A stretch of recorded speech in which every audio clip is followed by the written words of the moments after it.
travaille à l'Institut des sciences de la Terre à Grenoble, qui est un des gros laboratoires en sciences de la Terre français. Et mon champ d'activité est sur le risque sismique, évaluation, prévention dans le milieu urbain. On a des séismes, on a eu des séismes destructeurs ayant provoqué des victimes en France au début du XXe siècle. L'idée, c'était d'essayer d'évaluer ce qu'on appelle la vulnérabilité sismique des constructions à l'échelle du territoire français pour se représenter les conséquences qu'un séisme pourrait se produire sur le territoire, et puis essayer d'améliorer l'évaluation de cette vulnérabilité pour donner des informations précises aux personnes intéressées par ces informations, c'est-à-dire les collectivités, les gestionnaires du risque, des compagnies d'assurance ou autres. Et dans ce cadre-là que la Fondation Maïf nous a financé. En 1909, il y a eu un séisme dans le sud de la France, il y a eu 42 morts. C'était un séisme qui était situé pas très loin d'Aix-en-Provence, Lambesc, toute cette région-là.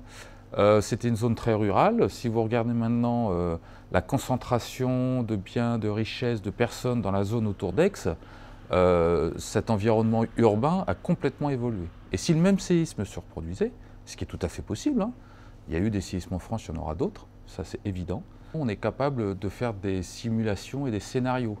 Des scénarios d'événements sismiques, mais aussi des scénarios de rénovation, de renforcement, pour réduire cette vulnérabilité et réduire les conséquences d'un séisme. Donc ça, c'est un mécanisme économique qui, en fonction du coût de l'investissement qu'on va faire sur une zone donnée ou sur un parc immobilier donné, on va voir le bénéfice qu'on va en tirer en termes de protection des biens et des personnes. Et puis il y a eu un séisme qui s'est produit dans le sud de la France, en 2014, dans la vallée de l'Ubaye, à côté de Barcelonnette. Et on a pu estimer les dommages rapidement grâce à notre méthode.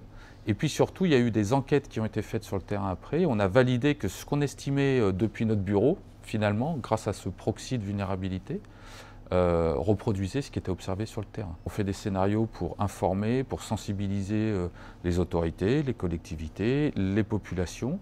Une population bien préparée, c'est quand même 20% de risque en moins. On le voit au Japon, on le voit en Californie. Donc ces scénarios permettent justement d'éduquer la population et les autorités, de renseigner, d'informer. Et ça, c'est aussi un de notre rôle en tant que scientifique sur le territoire.